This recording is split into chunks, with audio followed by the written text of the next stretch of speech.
Lord, the things we do for family.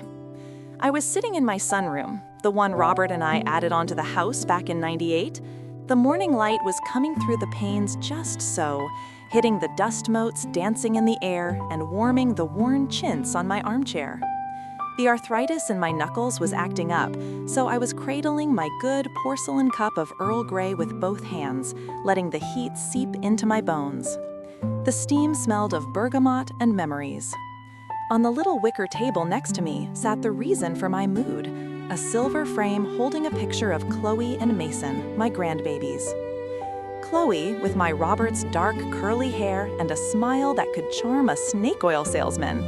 And little Mason, all of 7 years old, with a serious look on his face, like he's already figuring out his tax returns. I hadn't seen them in 6 months. 6 months! You know, back in my day, you saw your grandparents every Sunday. It was just what you did. Now you get a 5-minute FaceTime call if you're lucky, and half the time you're just staring up the kid's nose.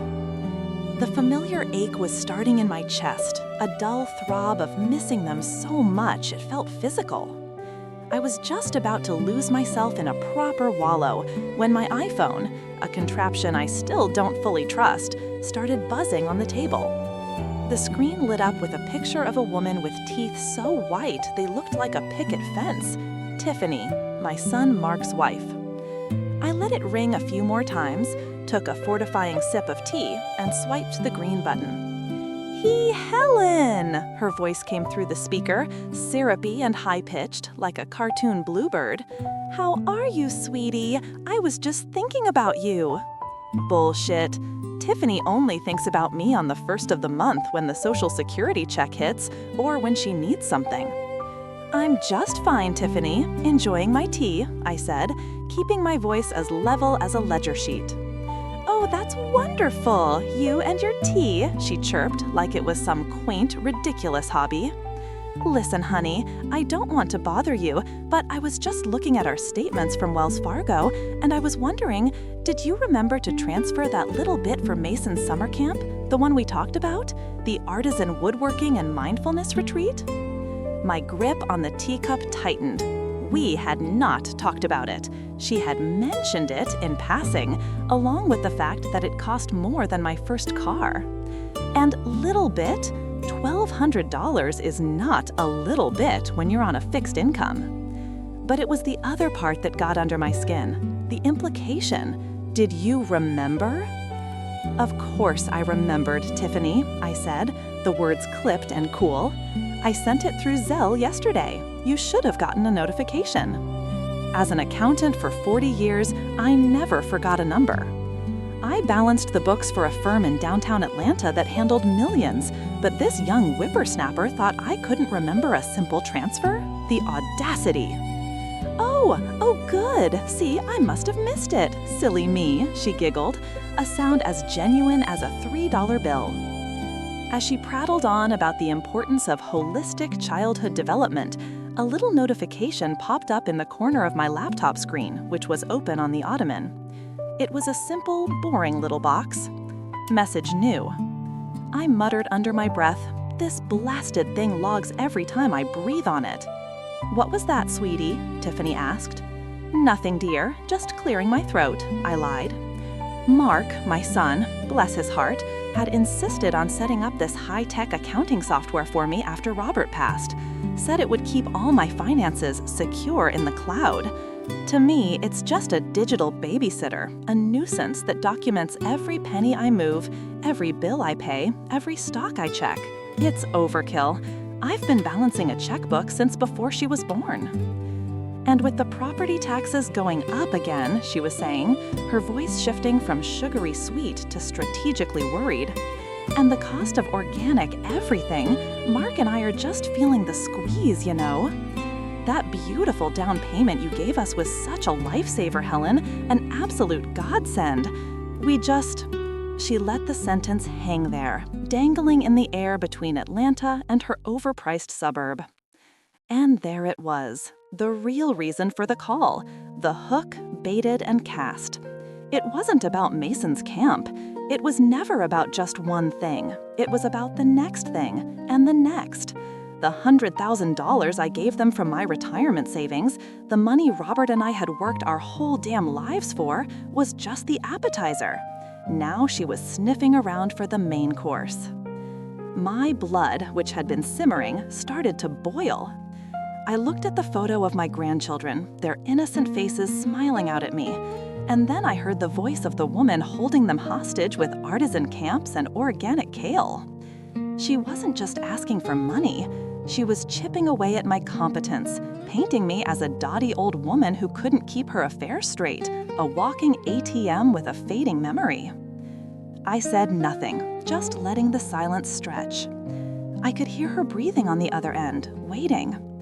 Was this genuine concern from a stressed-out mother, as she so desperately wanted me to believe? Or was this something else? Was this the opening move in a calculated war I hadn't even realized had been declared? Bullshit. That's what it was. Pure, unadulterated, grade A bullshit.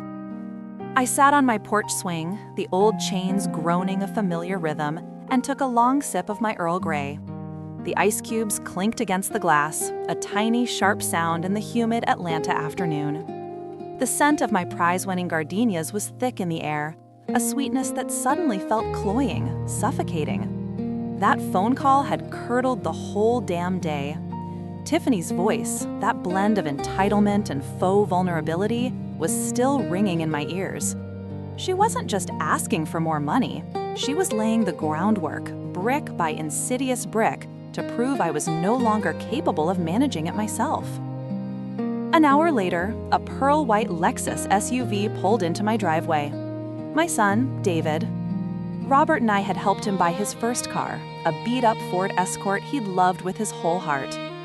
This Lexus was Tiffany's choice, of course. It had all the personality of a hospital waiting room. He got out, looking like a man on his way to a root canal. He was wearing the linen shirt Tiffany bought him, the one that cost more than my monthly Social Security check and always looked like a crumpled napkin. He didn't meet my eyes as he came up the steps. "Mom," he said, kissing the air somewhere near my cheek. "David," I said, my voice as cool as the condensation on my glass. "To what do I owe the honor? Did you forget your own address and need directions?" He flinched. "Good." "That's not funny, Mom.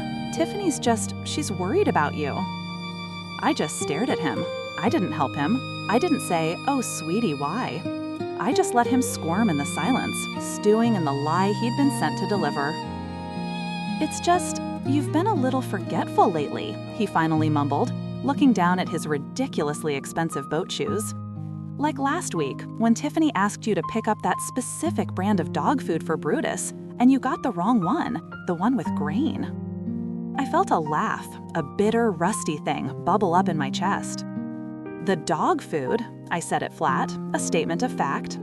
"Your wife sends her husband of 42 years to his mother's house to scold her about buying the wrong $90 bag of designer kibble for a dog that eats its own filth in the backyard."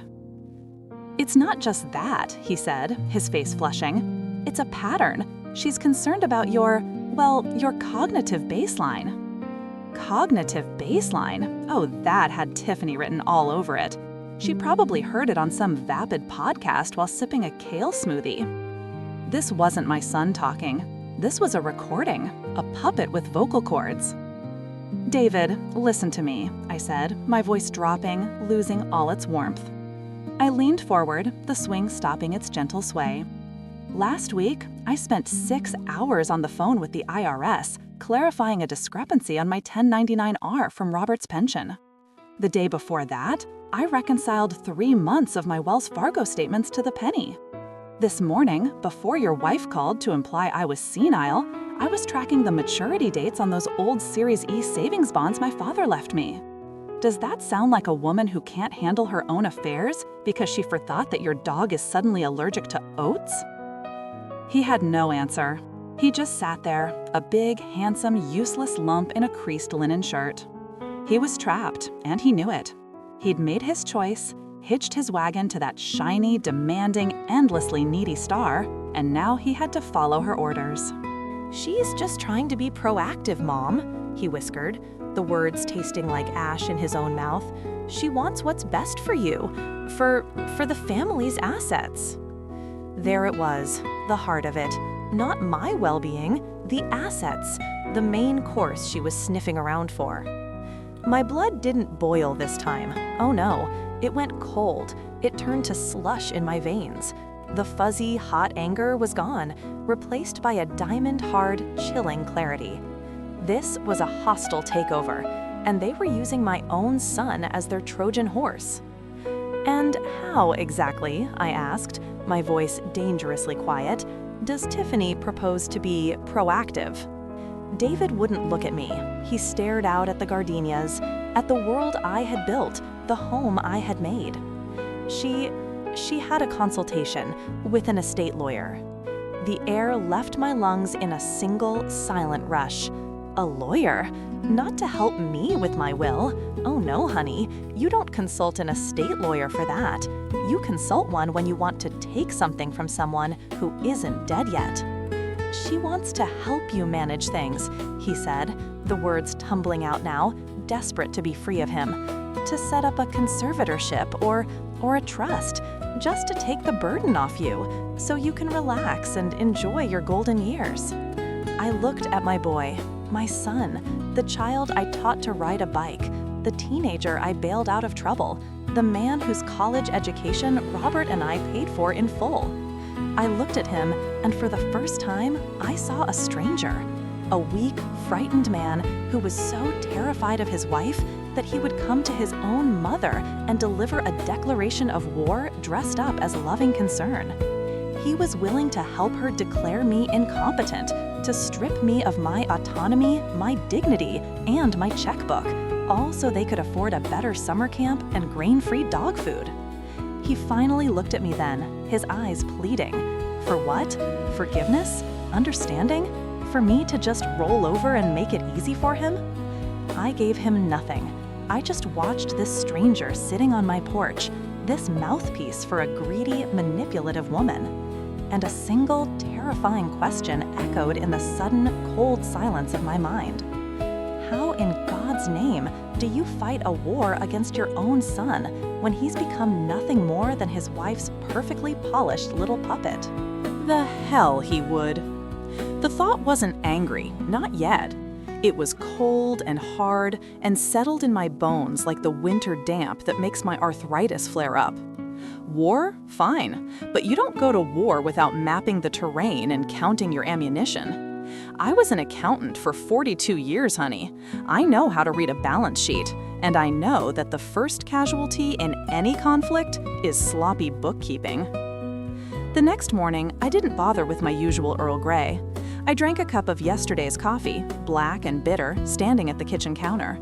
I put on my good navy blue blazer, the one that says, "I am not a feeble old woman, so don't you dare patronize me," grabbed my purse, and on a whim, snatched that heavy, leather-bound photo album off the sideboard. Don't ask me why. Sometimes you just do things. It felt solid, a piece of the past I could hold on to. Then I drove my 10-year-old Buick to the Wells Fargo branch I've been using since before the manager, a young buck named Kevin, was even born. The bank smelled the same as it always does: stale air conditioning, cheap industrial carpet, and the faint metallic scent of money. Kevin greeted me with that overly bright, practiced smile they teach you in corporate training. "Mrs. Parker, so good to see you. Here to talk about moving your CDs into one of our new high-yield managed funds?" "No, Kevin," I said, setting my purse and that ridiculously heavy album down next to the chair in his little glass-walled office. "I'm here to review a past transaction, a wire transfer from last March." His smile flickered, just for a second. Reviewing the past doesn't earn a commission, you see. "Of course, let me just pull up your account." He tapped away at his keyboard, his fingers flying. These kids grew up with an iPhone attached to their hand. It's like a fifth limb. "The transfer was for $100,000, I said, my voice perfectly level. "To my son, Mark Parker, and his wife, Sarah." He found it instantly. "Ah, yes, I remember that. For their down payment, right? Such a wonderful thing to do for your family, Helen." He swiveled the monitor toward me, and there it was, in crisp digital black and white. $100,000 flowing out of the nest egg Robert and I had spent a lifetime building and into their hands. My eyes skipped past the numbers. I knew the numbers. I was looking for one specific field. There, on the screen, was a little box labeled Memo, and inside it were 2 words. 2 simple, devastating words I had told the teller to put there myself because at the time I thought it was the truth. Personal gift. Kevin, I said, keeping my hands folded neatly in my lap, tell me something. Legally speaking, what does personal gift signify? He looked a little uncomfortable, like I'd asked him a trick question on a test. Well, it means it's a gift, a transfer of funds with no expectation of repayment. It's not a loan, so there's no interest, no terms. It's just gone, I finished for him. It means the money is gone, and I have no legal claim to it. Is that correct? He swallowed. Technically, yes. Once a gift is given and accepted, it belongs to the recipient. Why do you ask? Is there a problem? A problem? Oh, sweetie, you have no idea. A problem is when the toaster burns your bagel. This was a coup d'etat. I looked at the screen, at those 2 words, personal gift. Sarah had been so insistent on that wording. It's cleaner for the mortgage lender, Helen. A loan looks like a liability on our application. A gift is just a gift. It shows we have support. I had thought she was being savvy, a little grasping perhaps, but practical. Now I saw it for what it was. It wasn't about the mortgage application. It was about closing a door behind the money. She was ensuring right from the very beginning that I could never, ever come back for it. She'd been planning this for months. She'd used my love as the ink and my generosity as the pen to sign her own bill of sale for my son's soul. I felt a cold fury rise, but I pushed it down. Emotion is a liability in an audit. You stick to the facts. The fact was, my first line of attack was gone. I couldn't sue to get the money back. It was a gift, signed, sealed, and delivered. The paper trail, the very thing I built my career on, was now a weapon pointed directly at my own head. I stood up, my knees cracking in protest. I gathered my purse. The old photo album slid on the polished guest chair, and I had to catch it before it clattered to the floor. "Thank you for your time, Kevin," I said, my voice as calm as a summer pond. "You've been very helpful." He stood too, looking relieved and confused all at once. "Anytime, Helen. You let me know about those managed funds." I walked out of that bank and into the bright, unforgiving Atlanta sun. The numbers wouldn't save me. The wire transfer was a dead end. The law, as it pertained to that $100,000, was on their side. My own meticulous nature had been turned into a cage. So, if the clear black and white proof of the money was useless, what was left? If you can't fight with financial records and legal documents, what kind of evidence do you bring to a war like this? Well, to hell with that. That was the only thought I had as I unlocked my front door, the solid thunk of the deadbolt sliding home feeling like the first real thing that had happened all day. The air inside was cool and still, smelling faintly of the lemon oil I use on the furniture and the Earl Grey I'd left in my cup that morning. For the first time, my own home felt like a fortress. Not a home, a command center. I didn't bother taking off my coat. I walked straight past the living room with its pictures of my late husband, Robert, and a younger, happier David. I walked past the kitchen, ignoring the whistle of the kettle I'd left on the warmer. I went right to my office.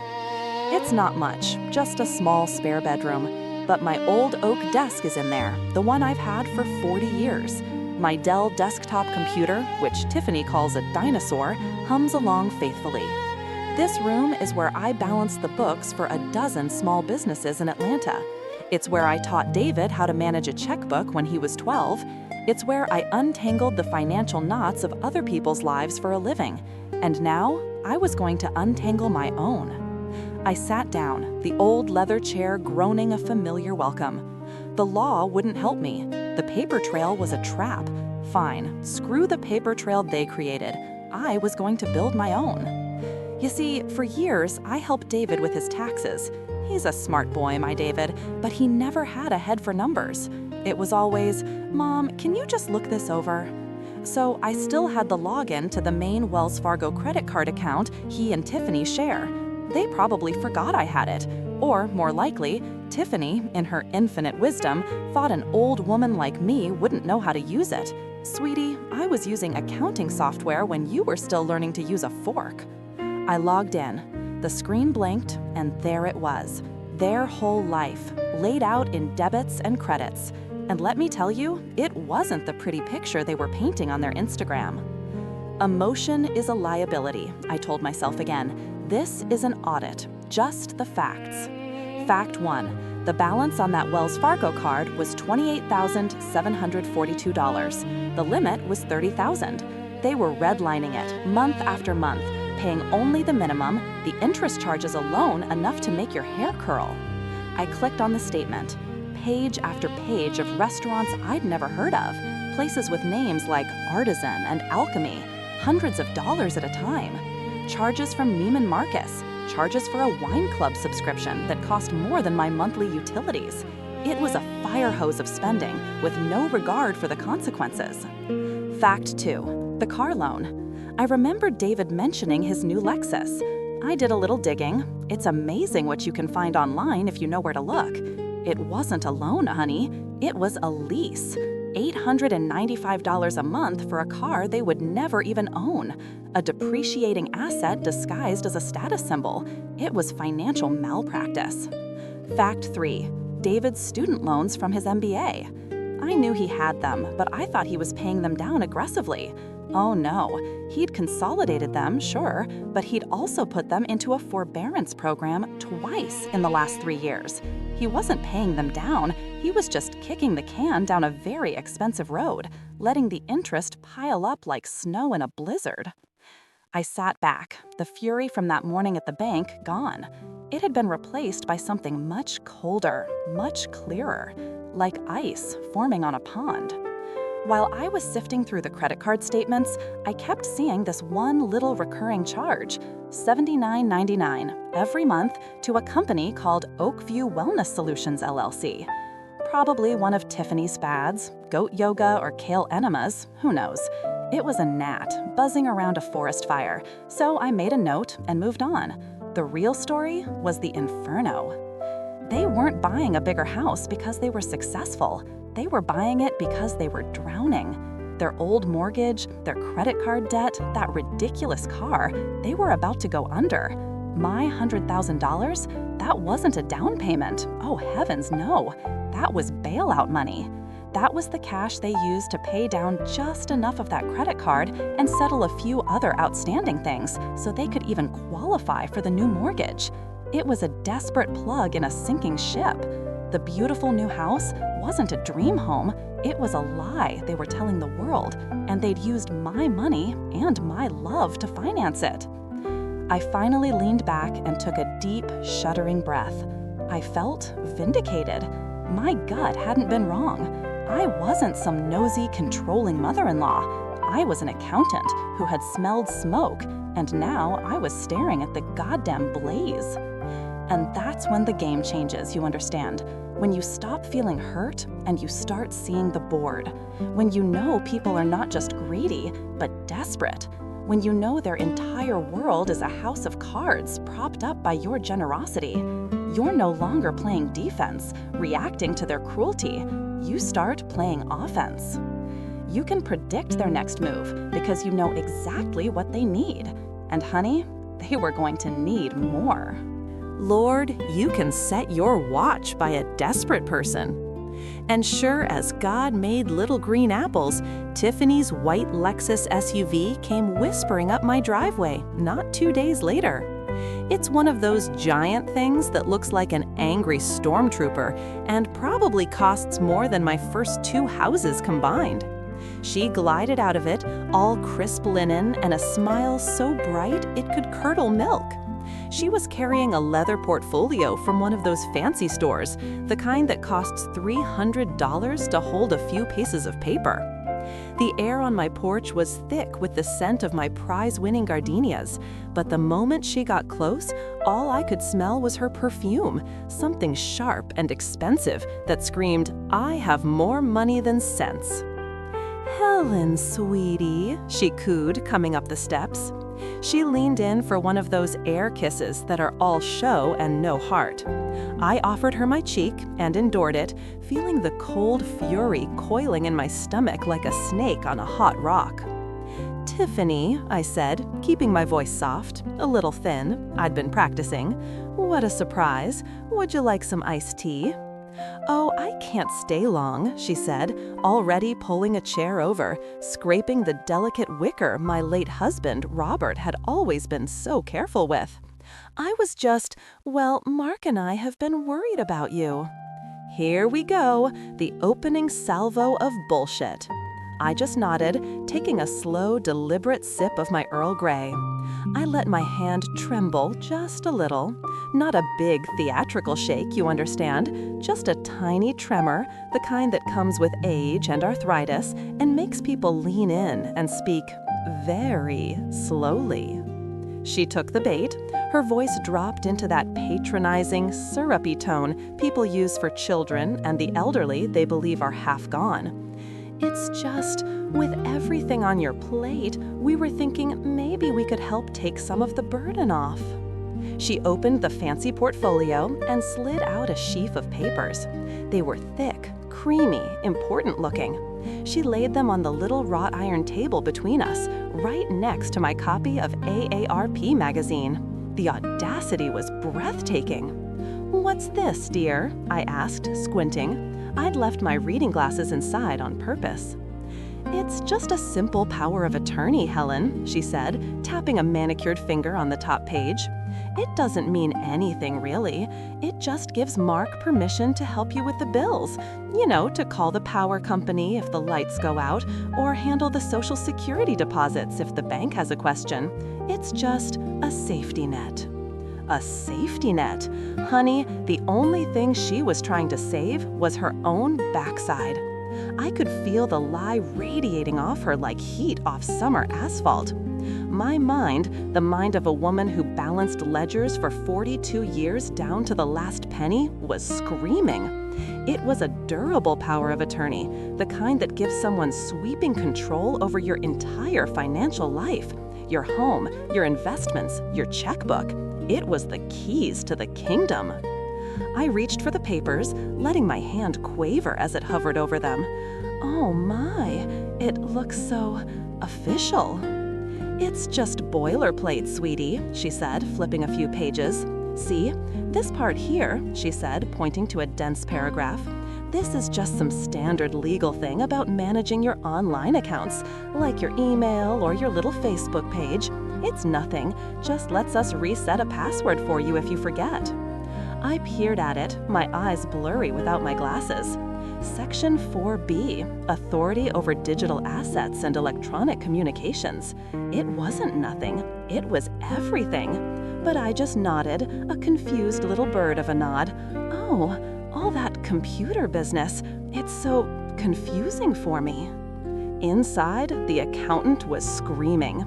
They want access, not just to the bank, but to the records, to the emails, to the whole down trail. "I know, sweetie. That's why we want to help," she purred, sliding a pen across the table. A fancy pen, of course, a Mont Blanc, probably a gift she'd bought for Mark with my money. I looked at the pen, I looked at the papers, then I looked up at her, letting my eyes get a little watery. "You are such a good girl, Tiffany, always thinking of me." Her smile widened. She thought she had me. Hook, line, and sinker. The doddering old fool was about to sign her life away. But I let the word hang in the humid air. I let a little frown of confusion cross my face. My Robert, he always told me to have Mr. Henderson look at anything official. You know how he was, such a stickler for rules. I gave a weak little chuckle. "It's just an old habit. Would you mind terribly if I just dropped this by his office, just to, put my old mind at ease?" I saw the flash of irritation in her eyes. It was there for just a second, a flicker of lightning before the thunder, and then it was gone, replaced by that suffocating, saccharine smile. She couldn't argue, telling me not to see her lawyer. Even she wasn't that stupid. That would be a red flag the size of Texas. "Of course not, Helen," she said, her voice a little tighter now. "That's a wonderful idea. You do whatever makes you comfortable." She stood up, all grace and victory. She thought this was just a minor delay, a formality. She patted my hand, the one that had suddenly stopped trembling. "You let us know what he says, sweetie. We're just here to help." I watched her walk back to her ridiculous car, her hips swinging with the confidence of a predator who has just successfully cornered her prey. She didn't know she hadn't cornered me. She'd walked right into my trap. She thought my mind was failing, but my mind was clearer than it had been in years. And as her car disappeared down the street, I had to wonder, with all that condescending pride, will Tiffany's arrogance make her careless? Oh, honey, you can bet your last damn dollar on it. Lord, give me a moment. After that little performance, I needed one. I walked back into the quiet of my own home, the silence a welcome balm after Tiffany's cloying perfume and even cloying her voice. The grandfather clock in the hall, Robert's pride and joy, ticked a steady, reassuring rhythm. Tick-tock, like a heartbeat. My own was going a little faster than I'd like. I went straight to the kitchen, my hands moving with the familiar, comforting ritual of making tea. Kettle on, find the Earl Grey. The scent of bergamot filled the air as the hot water hit the leaves. It was the smell of order, of logic, of things making sense. And right then, I needed things to make sense. Because Tiffany's arrogance wasn't just going to make her careless, it was going to make her greedy. And greedy people, honey, they get loud, they get boastful, they can't help themselves. They have to tell you just how clever they are. I sat at my small kitchen table, the one where Robert and I had balanced our checkbook to the penny every month for 47 years, and I took a sip of my tea. My hand was steady now. The plan that had been a fuzzy, angry little seed in my mind was starting to bloom into something sharp and clear. An accountant doesn't just deal with numbers, we deal with patterns. We follow the money, yes, but we also follow the behavior. And I saw the pattern here. The condescension, the isolation, the sudden, urgent need for a huge sum of money for a vague investment. It was time to schedule an audit. I picked up my iPhone, yes, sweetie, this old lady knows how to use one, and dialed my son David. It rang twice. "Mom, everything okay?" His voice was full of that earnest concern he always had. A good boy. My good blind boy. "David, darling, of course. I was just thinking." I injected a little tremble into my voice, just a touch, the quaver of an old woman contemplating her mortality. After Tiffany left, I was looking around the house, at all of Robert's things, and we never really made a proper plan. I could hear Tiffany whispering in the background. Of course she was there, listening on speakerphone. "A plan, Mom? What kind of plan?" "For the future, dear. My future. Or what's left of it," I said. "I want to make sure everything is in order. For you, for the children. I think we should all sit down this weekend, just a family meeting, to discuss things, to make sure I'm being taken care of properly and that my wishes are clear." The silence on the other end was deafening. I could practically hear the gears turning in Tiffany's head. The old bat is finally caving. She's going to sign everything over. "Mom, that's a great idea," David finally said, his voice now laced with a new kind of energy, Tiffany's energy. "We'd be happy to. We want to help in any way we can." "Wonderful," I said, my voice all warmth and relief. "Saturday then, around noon, I'll make my lemon pound cake." "We'll be there, Mom. We love you." "I love you too, darlings." I hung up the phone and took a long, slow sip of my tea. The trap was baited. The next day, a small, discreet box from Amazon arrived. Inside was a piece of technology that Robert would have marveled at. It was no bigger than my thumb, a high-fidelity digital audio recorder. But its real genius was its disguise. I'd spent an hour scrolling, looking for the perfect camouflage, and I found it. It was hidden inside the tackiest, most ridiculously cheap-looking plug-in air freshener you have ever seen. White plastic with a little dial to control the scent intensity. It came with a vial of something called ocean mist, which smelled like a chemical spill in a toilet bowl. It was perfect. Tiffany, with her designer handbags and her French milled soaps, would never look twice at something so utterly common. It was invisible to her. My arthritis was acting up, but I carefully took the device to the living room. I plugged it into the outlet on the mantelpiece, right below Robert's portrait. It was centrally located, aimed directly at the sofa where they always sat. I turned the little dial, and the faintest whiff of that awful synthetic ocean filled the room. A necessary evil. I stood back and looked at the scene. The comfortable chairs, the family photos on the end tables, the portrait of my smiling, trusting husband, and there, on the mantel, that cheap little piece of plastic, silently waiting, a Trojan horse, filled not with soldiers, but with the truth. All my life, I've been a woman of ledgers and receipts, of evidence. You don't make accusations without proof. You don't go to war without ammunition. And I suspected, with every fiber of my being, that my son and his wife were about to hand me the entire arsenal. They thought they were coming over for pound cake and a victory lap to finalize the details of how they would manage my failing estate. They thought they were coming to a surrender. They had no idea they were walking into a deposition. And as I waited for the sound of their car in the driveway, I had to ask myself, are they really arrogant enough to say it all out loud? To confess everything right here in my living room, believing I'm too old and frail to understand? Lord, the arrogance of youth. It's almost breathtaking, isn't it? They pulled into the driveway in that ridiculous German SUV, the one my $100,000 paid the down payment on, mind you, and they walked to my door like they were royalty arriving at a peasant's hut. David, my son, had that pained, dutiful look on his face. But Tiffany, oh honey, she was glowing. She looked like a cat that had just cornered a very, very plump canary. She breezed in, kissing the air somewhere near my cheek. "Helen, sweetie, you shouldn't have gone to any trouble." She said this while eyeing the plate of pound cake on the coffee table as if it might bite her.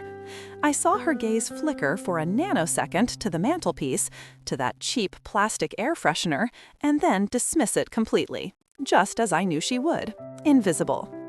"It's no trouble at all," I said, letting my voice crack just a little. I made a show of leaning on my cane as I lowered myself into my armchair, the one Robert always called my throne. "It's just so lovely to have you both over."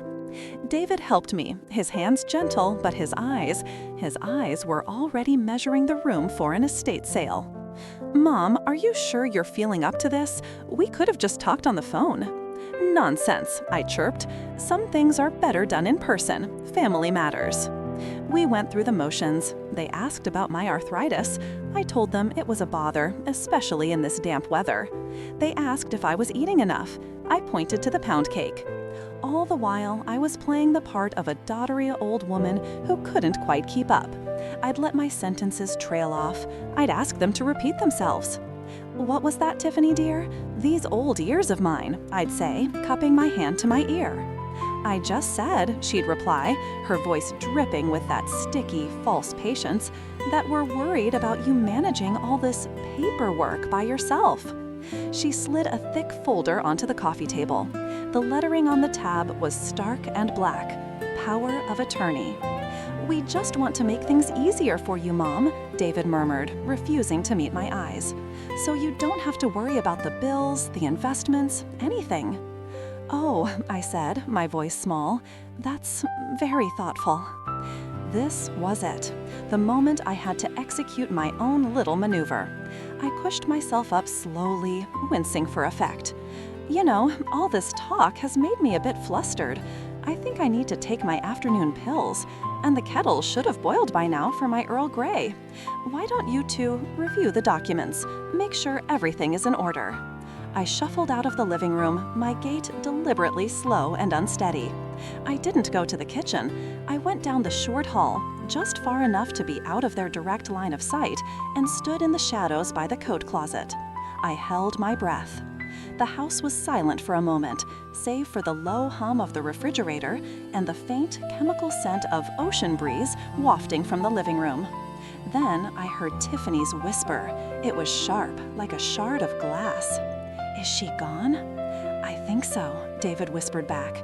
"She's getting slower, Tiff." "Good. Did you see her hands tremble when she looked at the folder? She's ready. She'll sign anything we put in front of her." There was a rustle of paper.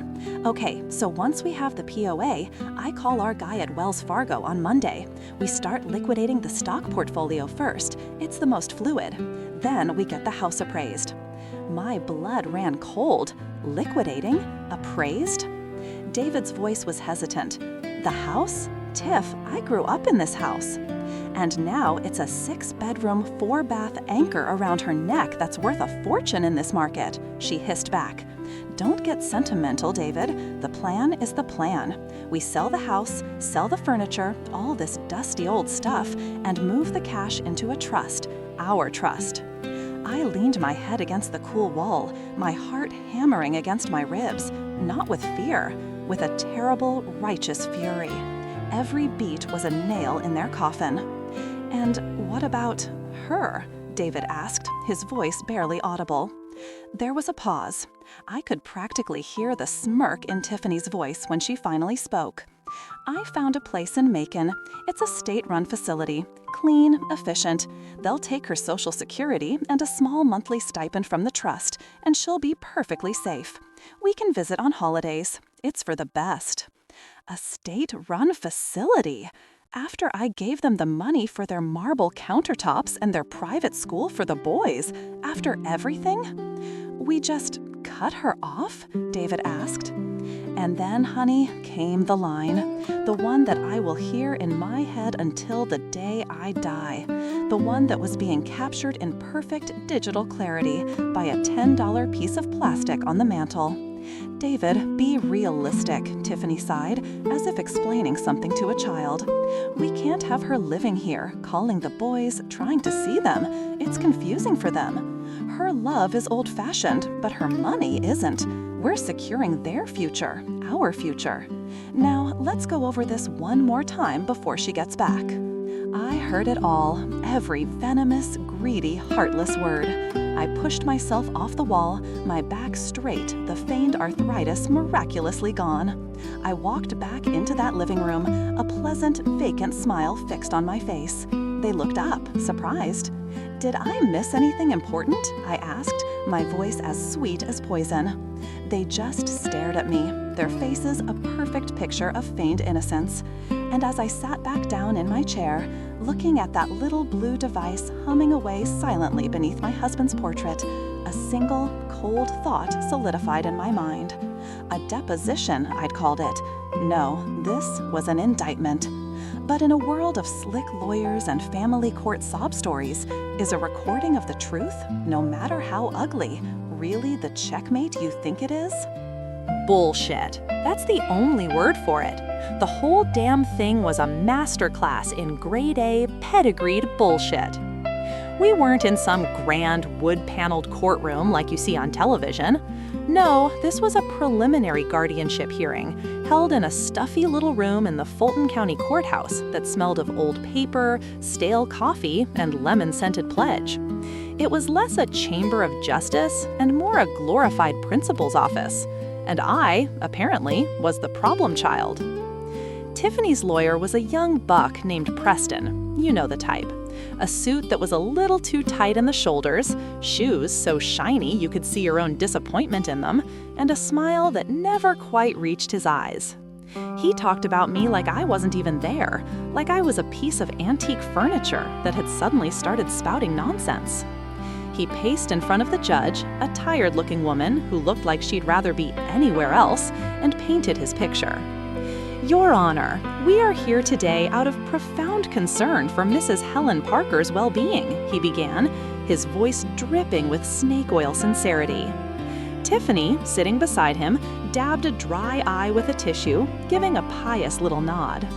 My son, David, just stared at his hands, the picture of a man being dragged along by a current too strong to fight.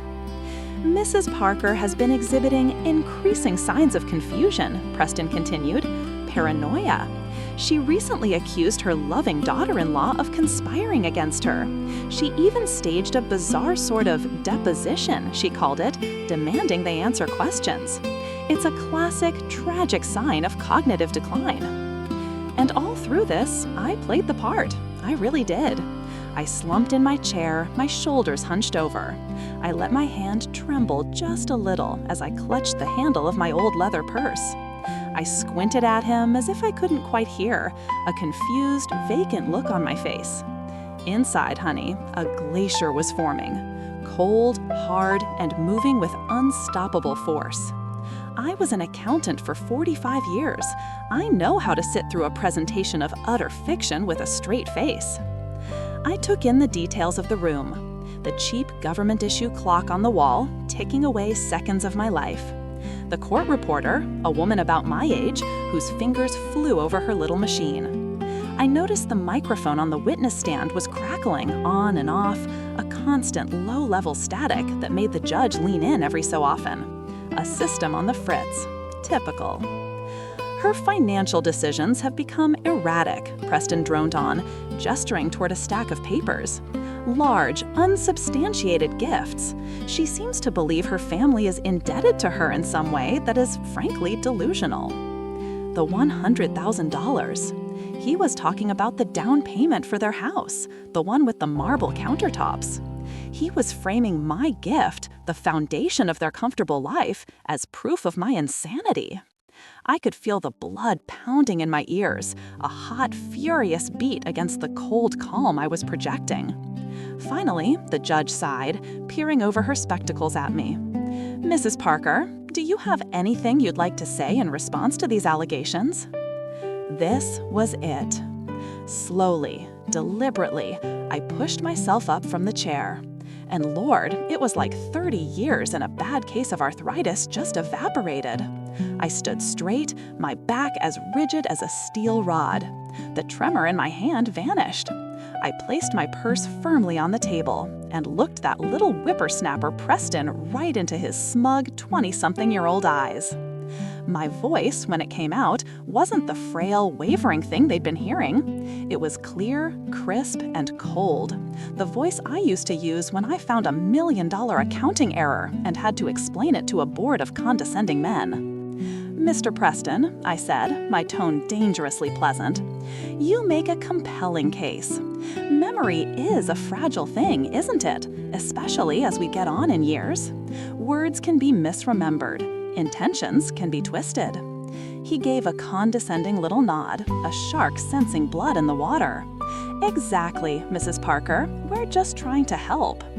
"Which is why," I interrupted, my voice cutting through his like a razor, "I'm so glad I won't have to rely on my failing memory." I reached into my purse. They all watched, expecting a bottle of pills or a crumpled tissue. Instead, I pulled out the little blue digital voice recorder, the $10 piece of plastic from the mantel. I held it up between my thumb and forefinger. "You see, Your Honor," I said, turning my gaze to the judge, whose eyebrows were now somewhere in her hairline. "I have a full, unedited, crystal-clear digital recording of my son and daughter-in-law in their own living room discussing their plan to cut me off, put me in a state-run facility, and secure their future with my money. Tiffany's exact words, I believe, were, 'His love is old-fashioned, but her money isn't.'" The silence in that room was absolute. You could have heard a pin drop on the cheap carpet. Preston's jaw had literally fallen open. David looked like he was going to be sick. And Tiffany, Oh, sweetie, Tiffany went a color I'd never seen before. A pale, waxy, sickly white, the color of skim milk. She stared at that little blue device in my hand as if it were a loaded gun pointed directly at her heart. She'd built her entire case on my supposed confusion, on the idea that it was my word against hers. But honey, how do you argue with a digital ghost? How could she possibly counter irrefutable proof when her own greedy voice was trapped on that tape, ready to sing its ugly song for the whole world to hear? My lawyer, Mr. Davies, a man who normally moved with the slow, deliberate pace of a glacier, was on his feet so fast you'd think his chair was on fire. He's a good man, a little stuffy for my taste, wears these bow ties that make him look like a perpetually surprised owl, but in that moment, he was a shark that smelled blood in the water. "Your Honor," he said, his voice smooth and steady, a stark contrast to the chaos I'd just unleashed, "the plaintiff would like to move to enter this digital recording into evidence. Exhibit C." Tiffany's lawyer, that young Buck Preston with the $500 haircut and the $10 soul, started squawking, of course. He shot up from his chair, sputtering about illegal recording, privacy, chain of custody, all these big, important-sounding words that really just meant, oh hell, we're completely and utterly screwed. He was flapping his arms, his face turning a blotchy red. It was quite the performance. But the judge, honey, the judge wasn't even looking at him. She didn't so much as flick an eye in his direction. She just raised one perfectly manicured hand, a silent, imperious command for him to shut his trap. And he did, instantly. Her eyes, sharp as two little black diamonds, were pinned on Tiffany. And it wasn't a look of judicial impartiality. Oh no. This was the look I used to give David when he was 10 years old and tried to tell me the dog had eaten his homework and the family Bible. It was a look of pure, unadulterated, "Do you really think I'm that stupid?" The judge leaned forward, her robes rustling. "Miss Parker," she said, her voice dangerously quiet, directed right at my daughter-in-law, "is there any reason I should not hear what is on this device?" Tiffany opened her mouth, but no sound came out, just a little gasp like a fish pulled from the water. She was looking from the judge to me, from the recorder to her husband, her little hamster wheel of a brain spinning furiously, trying to find an escape hatch where there was none. You could see the panic in her eyes. This wasn't part of the plan. The plan was that I was a confused old woman. The plan was that I'd cry on the stand and forget my own address. The plan did not involve me having a memory like a steel trap and the foresight of a 5-star general. And David, my son, he just sat there, shrinking into his cheap suit jacket. He finally looked over at his wife, and for the first time, I think he really saw her. Not the bright, shiny thing he'd married, but the calculating stranger sitting next to him. The woman who would sell his own mother down the river for a bigger kitchen and a 3-car garage. His face was ashen. He looked like he'd swallowed bad shrimp. I felt a pang for him, I truly did. But pity is a luxury you can't afford when you're fighting for your life, for your home. My mind drifted for a second, right back to the day I gave them the money. I remembered sitting at their kitchen table, the one they were already complaining about. Tiffany had been pushing for a wire transfer. "It's so much easier, Helen. Just use the banking app, Zelle or something," she chirped, tapping impatiently at her iPhone. But I'm old school. I don't trust money I can't see. I told her, "Honey, for this amount of money, I want a proper paper trail." I went down to my little Wells Fargo branch on Peachtree, the one with the nice teller named Maria, who always asks about my garden, and I had them draw up a proper cashier's check. $100,000. I remember how heavy the paper felt in my hand. I wanted a document, something tangible. Tiffany had rolled her eyes when I handed it to her, like I'd just shown up with a horse and buggy. My quaint, old-fashioned ways. It was just another piece of evidence for her, I suppose. More proof that my mind was slipping. Funny how my old-fashioned ways were suddenly looking pretty damn sharp. Mr. Davies placed a small player on his desk, ready to connect it to the court speakers. The silence stretched on, thick and suffocating. The entire case, everything they had built, the doctor's notes taken out of context, the neighbor's quotes they twisted, the narrative of my decline, it was all a house of cards, and I had just kicked out the bottom floor. The judge finally turned her gaze from Tiffany to her lawyer. "Mr. Preston," she said, her voice dripping with ice, "I am going to take a 15-minute recess. When we return, I suggest you have a compelling argument as to why we shouldn't spend the rest of the afternoon listening to this recording. A very compelling argument." She banged the gavel, not hard, just a single, sharp crack that echoed the sound of Tiffany's world breaking apart. It was over. Checkmate. The trap had been laid, baited, and sprung perfectly. As they led me out to the hallway, I didn't look back. I didn't need to. I could feel their defeat like a change in the weather. We had them, dead to rights. I mean, after a bombshell like that, what else was there to say? How could you possibly lose when you held the truth, recorded in glorious digital audio, right in the palm of your hand?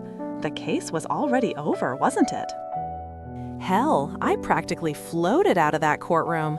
I feel 20 pounds lighter. My arthritis didn't even bother me as we walked down that long, scuffed hallway. You know the kind, honey, the ones in government buildings that smell vaguely of floor wax and quiet desperation. But not for me, not that day.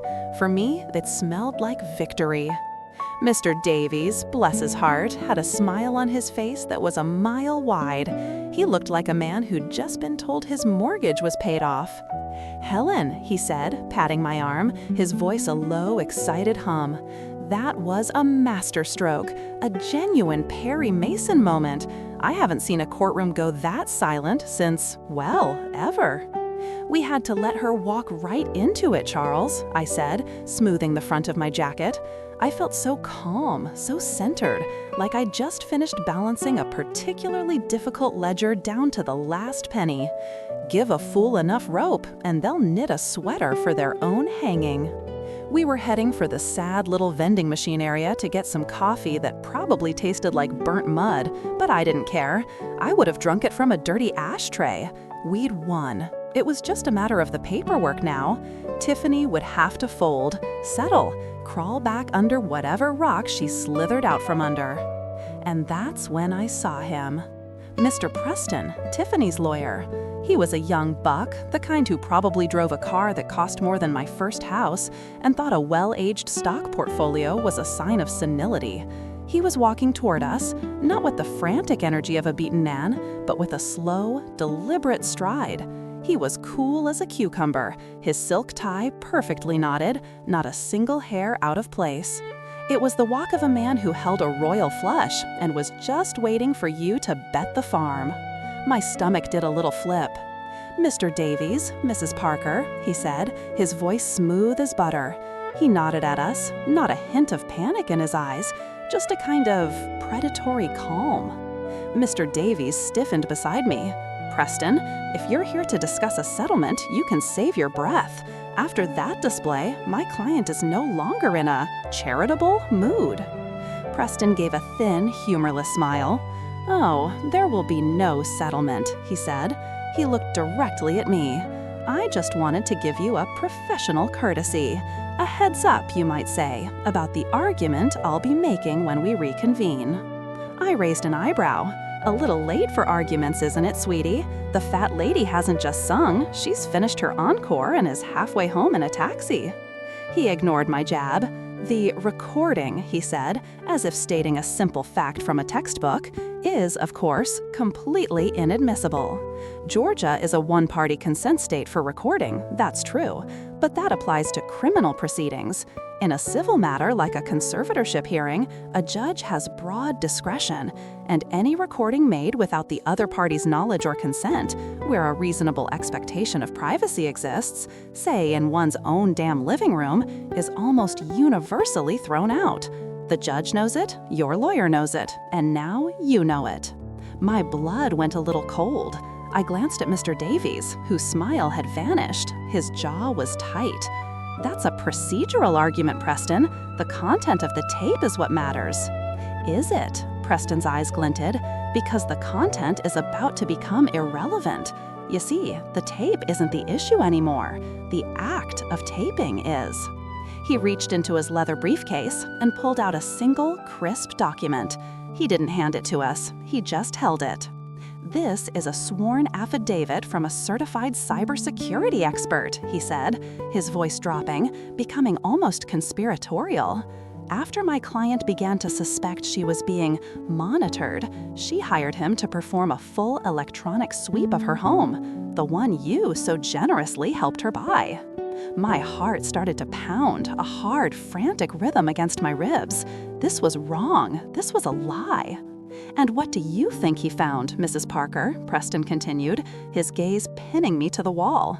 Tucked away behind a bookshelf in her home office. Not a working device, no. You weren't quite clever enough for that. It was an older model, a little buggy, its battery dead, but it was there. A second recording device, one you attempted to plant. The air left my lungs. The hallway, the fluorescent lights, Mr. Davies' worried face, it all started to swim. I never did that. I would never do that. I'm a retired accountant, for God's sake, not some spy in a movie. The one recorder in my purse was an act of desperation, of self-defense. This was a fabrication, a disgusting, bald-faced lie. "That's bullshit," I whispered, the word catching in my throat. "Is it?" Preston's smile was pure venom. "Because we have an expert, under oath, who will testify that he found it. And suddenly, your one-time act of self-preservation looks a whole lot different, doesn't it? It looks like a pattern. It looks like a paranoid fixation. It looks, Mrs. Parker, exactly like the cognitive decline and delusional behavior we've been arguing from the very beginning." He slid the affidavit back into his briefcase with a soft, final click. "Your tape won't be heard," he said, "but my expert will be. Enjoy your coffee." He turned and walked away, his expensive shoes echoing on the linoleum. I stood there, frozen. The triumphant feeling was gone, replaced by a deep, nauseating dread that started in my gut and spread like ice through my veins. The beautiful, perfect trap I'd laid, had it just snapped shut on me? Lord, I thought I was going to throw up right there on the courthouse linoleum. That cheap, speckled gray floor was spinning, and for a second I had to put my hand against the wall to steady myself. My own lawyer, Mr. Davies, bless his heart, looked like he'd seen a ghost. He took my arm, his face pale. "Helen," he said, his voice low and urgent, "breathe. Just breathe. We can fight this." Fight what? How do you fight a ghost? How do you fight a lie so perfectly constructed, so diabolically clever, that it uses your own truth as its foundation? I stumbled back to our table, my legs feeling like they were full of wet sand. The wood felt cold and hostile under my trembling hands. Across the aisle, I could see Tiffany. She wasn't looking at me. Oh no, that would be too direct. She was looking at her perfectly manicured nails, a tiny, serene smile playing on her lips, the kind of smile a cat has after it's cornered a mouse. The bailiff called out, "All rise," and the judge swept back in, his black robes making him look like the Grim Reaper himself. He sat down with a heavy thud and peered down at us over his glasses. The air in that room was thick enough to chew. "Counsel," he began, his voice flat, all the earlier warmth gone, "I have reviewed the affidavit presented by Mr. Preston. While the court is not prepared to rule on its validity at this moment, these are serious allegations." I could feel Mr. Davies stiffen beside me. The judge continued, looking from Preston to my lawyer. The claim of a second recording device, allegedly planted by Mrs. Parker, fundamentally alters the context of the evidence she wishes to submit. It raises questions of motive, of a pattern of behavior, and indeed of the very reliability of the petitioner. He was talking about me, Helen Parker, a woman who balanced checkbooks to the penny for 45 years, a woman whose biggest vice is a second cup of Earl Grey after dinner. He was talking about me like I was some kind of criminal mastermind, delusional, paranoid. The words Preston had used echoed in my head. Therefore, the judge declared, and my stomach plummeted to the floor, I am going to table the motion to admit Mrs. Parker's recording into evidence. We will schedule a separate evidentiary hearing to address the provenance of both alleged devices. Until that time, Exhibit A, he meant my tape, my one piece of proof, is to be considered inadmissible. The gavel came down, not with a loud crack, but a soft, final thud. Thud, the sound of a coffin lid closing. It was over. My brilliant move, my checkmate, had been swept right off the board. It was worse than that. My own queen had been captured and was now being used against me. The whole narrative had been flipped on its head in the space of 5 minutes. I was no longer the grieving grandmother trying to protect her family. I was the unstable matriarch, obsessed and invasive, harassing her poor innocent daughter-in-law. I just sat there, numb. The blood was pounding in my ears. I could see my son Mark across the room. He wouldn't look at me. He was staring straight ahead, his jaw tight, a muscle twitching in his cheek. Did he believe it? Oh God, did my own son believe this bullshit?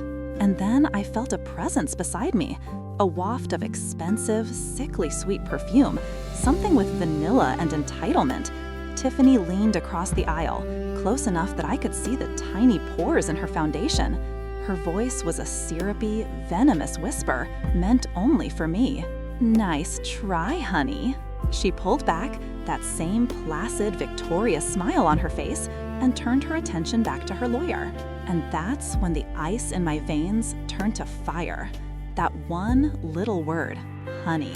The word I use. She was mocking me with my own language. The sheer, unmitigated gall. After everything, after the $100,000 I pulled from the retirement fund my husband and I had so carefully built. After I sold his stock portfolio, the one he was so proud of, to give them that leg up. After all the weekends I spent watching the boys so she and Mark could have their date nights. This was the thanks I got? To be framed, slandered, and patronized in a court of law. I looked at her, really looked at her, and I saw it all. I saw the lie taking shape in her mind.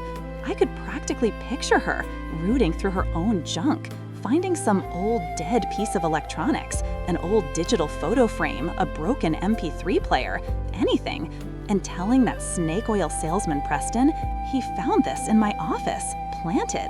It was so simple, so devastatingly, wickedly simple. And it worked. My one piece of hard evidence, the ace at my sleeve, was gone. Worse, it had been turned into the very proof they needed to argue I was losing my mind. With my tape locked away and their expert ready to swear on a stack of Bibles that I was a paranoid spy, what hope did I have left? Lord, I was cooked. That's the only way to put it. Cooked, skewered, and served up on a platter for the whole world to see as the crazy, vindictive mother-in-law. The judge called a 30-minute recess, and I felt like I needed a 30-year one. I just sat there on that hard, polished oak bench in the hallway, the kind of bench that's been designed by someone who's never had a touch of arthritis in their life. The air in the courthouse smelled of stale coffee, floor polish, and desperation. My lawyer, a well-meaning but utterly outmatched young buck named Gary, tried to offer me a paper cup of water. I just shook my head. Water wasn't going to fix this. A good stiff scotch might have, but it was barely noon. I stared at the scuff marks on the linoleum floor, each one a story of some other poor soul's bad day. And now I had my own scuff mark, my own story. I could feel Tiffany's smugness radiating from across the hall, where she stood whispering with her snake oil salesman. She didn't even look at me. She didn't have to. She'd won. She'd taken my own words, my own voice, and twisted it into a weapon against me. And now she was going to go home and find some piece of electronic trash to seal the deal. My own son, Mark, stood beside her, looking pale and lost. He wouldn't meet my eyes either. He was her husband first now, not my son. That was a knife in the gut all its own. My purse felt like it weighed 1,000 pounds. I rested it on the bench beside me, my fingers tracing the worn leather. It was the last one Arthur had bought for me. He always had such good taste. What would he think of all this? "Fight 'em, Helen," I could almost hear him say. "Don't let them walk all over you." Easy for you to say, honey.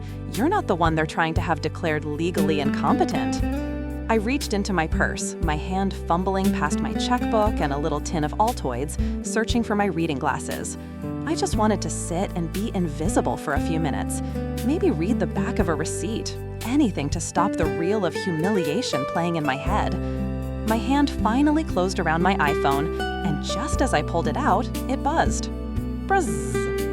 The screen lit up with one of those notifications you usually swipe away without a second thought, a little blue shield icon. It was from that cloud security software I'd had to install a few years back. Arthur had insisted on it. He'd just read some article in the Wall Street Journal about online fraud targeting seniors and got all worked up. "It's for our financials, Helen," he'd said. "Peace of mind." It was called FinSecure Cloud, or some such nonsense.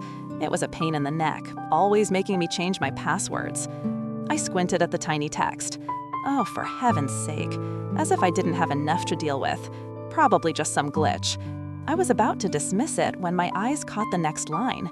It listed the IP address, a string of numbers that meant nothing to me, but then it listed the registered location, an address I knew as well as my own, the address I'd helped them buy. Tiffany's house. I stared at it. My brain felt like it was wading through mud. A login to my secure financial software from her house? Now? In the middle of our court hearing? It made no sense. If she was going to try and steal from me, she'd already hit the jackpot with the $100,000. Why would she be trying to hack into my old accounting files during a recess? It was bizarre. It was sloppy. And Tiffany was many things, sweetie, but sloppy wasn't one of them. I tapped the notification, and it opened the app. It showed the time of the login, 12:14 p.m., 3 minutes ago, while she was standing right over there, whispering with Preston. She must have done it on her phone. My mind raced, trying to connect the dots, but the dots were just floating in a fog of anger and defeat.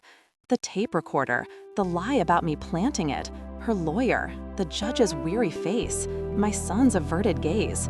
It was all a tangled, ugly mess. And now this little piece of digital nonsense, a security alert. It felt so small, so technical, so utterly irrelevant compared to the 5-alarm fire my life had become. It was just another problem, another weird, inexplicable thing in a day full of them. I let the phone screen go dark and dropped it back into my purse with a sigh. It was probably nothing, a mistake, a glitch. What could a boring software alert possibly mean now? Lord, the sheer exhaustion of it all. I just sat there on that hard wooden bench, the varnish worn smooth by 1,000 other miserable souls, and I felt my age in every single bone.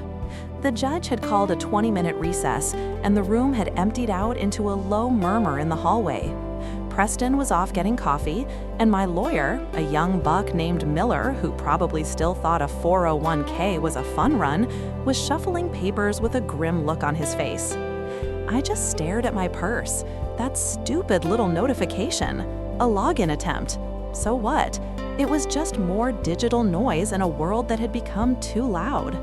My mind kept replaying the scene with the tape recorder, Tiffany's crocodile tears, the way my own son wouldn't meet my eyes.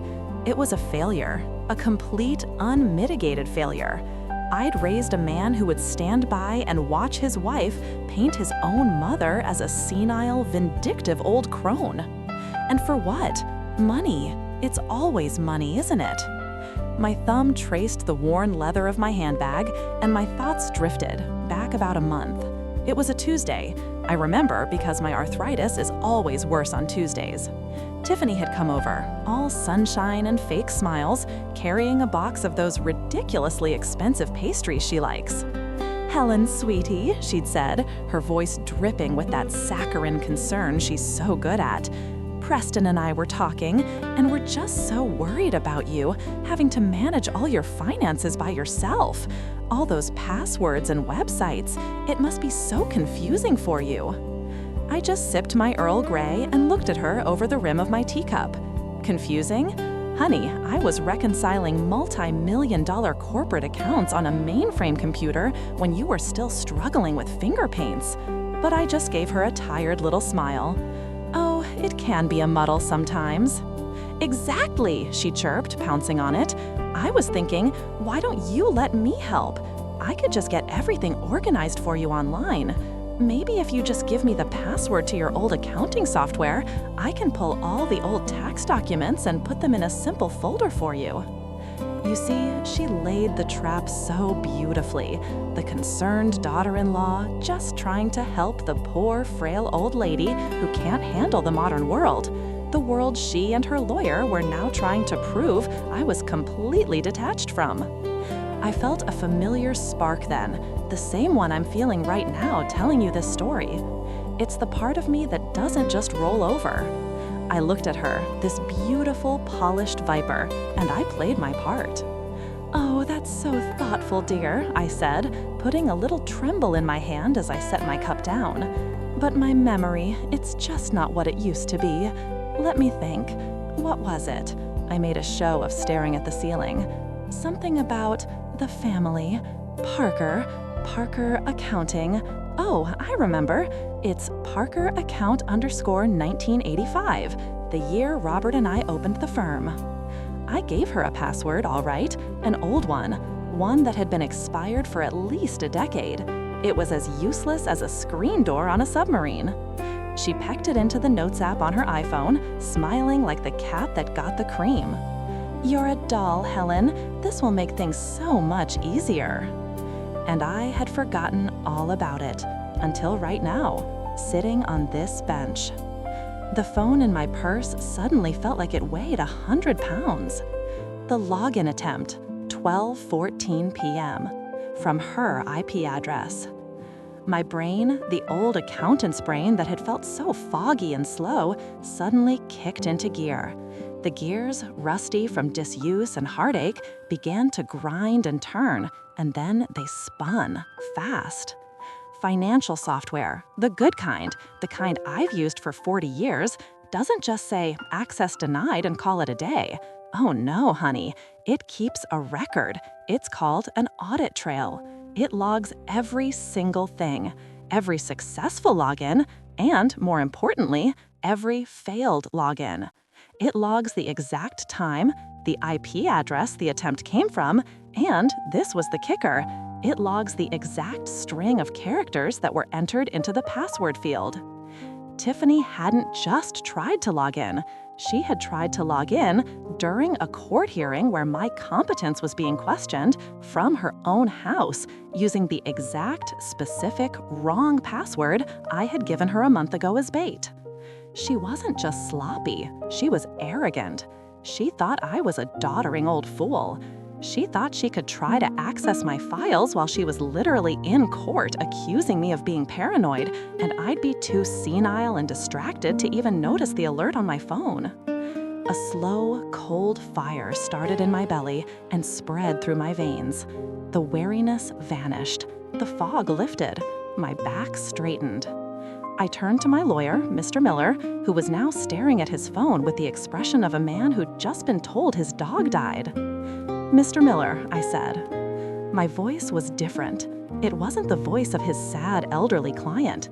It was the voice of Helen Parker, CPA. It was sharp, it was clear, it was lethal. He looked up, startled. Yes, Helen. I need you to get a court order right now, I said, my eyes blazing into his. I need a subpoena for the full, certified server logs from my financial software provider, OmniLedger Solutions. I want a complete, unalterable audit trail of every single login attempt on my account for the past 90 days. I want it timestamped to the microsecond, and I want every source IP address and every failed password entry included. He just stared at me, his mouth slightly open. The young buck was finally seeing the wolf under the grandmother's shawl. I gave him a smile that didn't reach my eyes. It's called evidence, dear, the kind that can't fake and the kind they can't explain away. My whole case, my entire reputation, was hanging by a thread woven from ones and zeros. Can a digital breadcrumb trail be the ultimate weapon? Well, hell hath no fury like a CPA with a subpoena. Mr. Miller, bless his heart, looked like he'd seen a ghost. My ghost, apparently. The ghost of the woman I used to be before my husband passed, before the arthritis in my hands made me feel 100 years old. He scrambled. You've never seen a man in a $3,000 suit move so fast. Turns out, when you tell a judge that the person petitioning for guardianship might be committing wire fraud during the hearing, the wheels of justice don't just turn, they burn rubber. We got an emergency recess. Tiffany and her lawyer looked completely bewildered, probably thinking I was having some sort of final, spectacular mental breakdown. She gave me this look, pity mixed with smug satisfaction. Oh, you just hang on, sweetie. The show's not over yet. We sat in a small conference room while Mr. Miller got on the phone. I just sat there, sipping the lukewarm water they gave me, feeling the ice in my veins reform. All that exhaustion was gone. This was my element. Numbers, data, unimpeachable facts. This wasn't about feelings or he said, she said anymore. This was about a balance sheet, and honey, her side was about to come up short. It took less than 45 minutes. A court-ordered subpoena, electronically served to OmniLedger Solutions, got a near-instant response. A certified, encrypted PDF landed in Mr. Miller's inbox.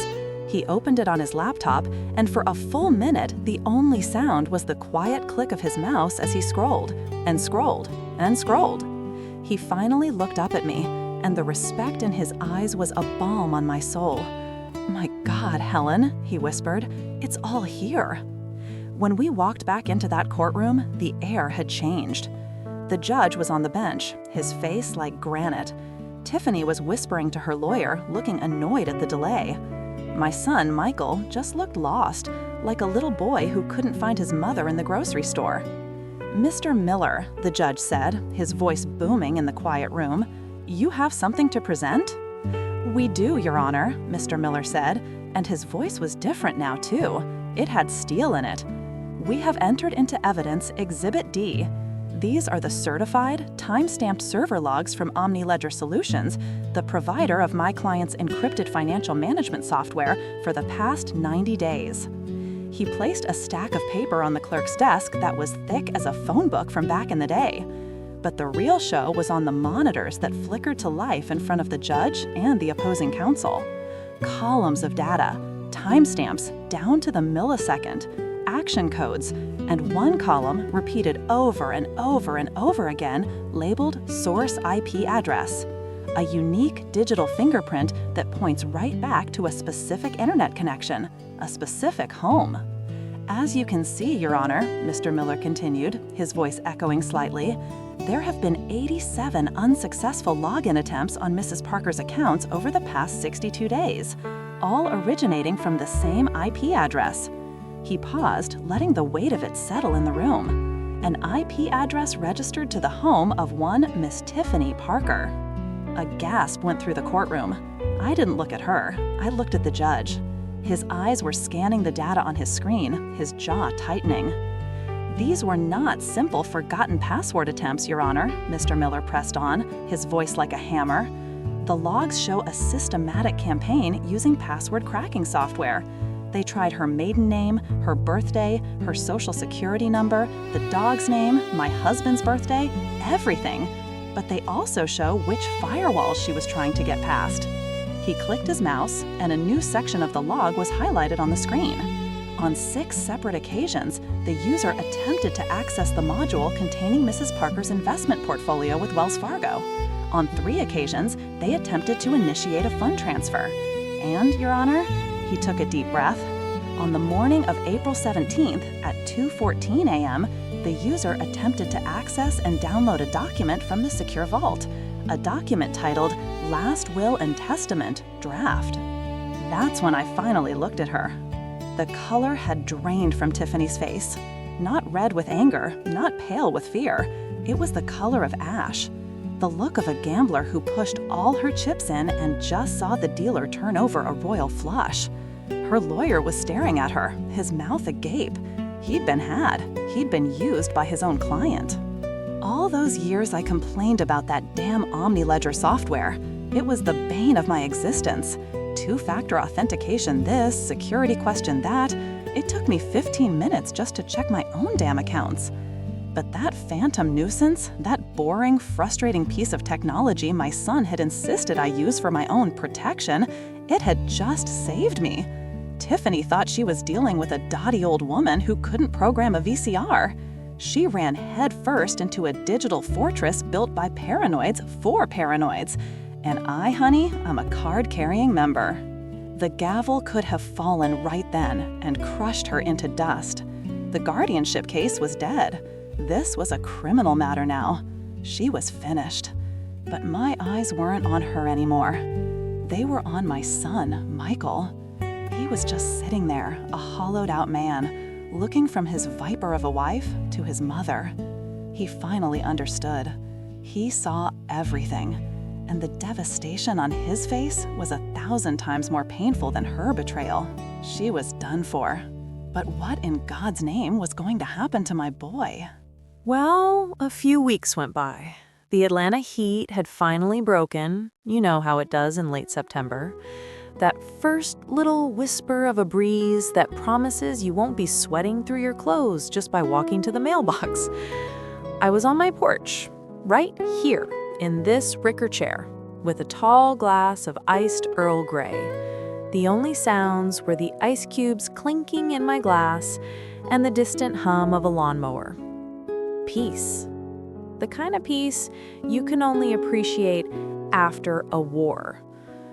The guardianship petition was dismissed, with prejudice, which is just a fancy legal way of saying, don't you ever dare bring this bullshit in here again. Tiffany was out on bail and facing a laundry list of charges from the district attorney's office. Forgery, perjury, attempted fraud. Turns out, trying to have your mother-in-law declared incompetent with forged documents is, and I believe this is the technical term, highly illegal. Her little performance in court had backfired so spectacularly, it was almost poetic. I was just starting to feel the knot in my shoulders unwind for the first time in a year when his car pulled into my driveway. Michael. He didn't get out right away, just sat there in his Lexus, the engine off, like a man trying to summon the courage to walk into his own execution.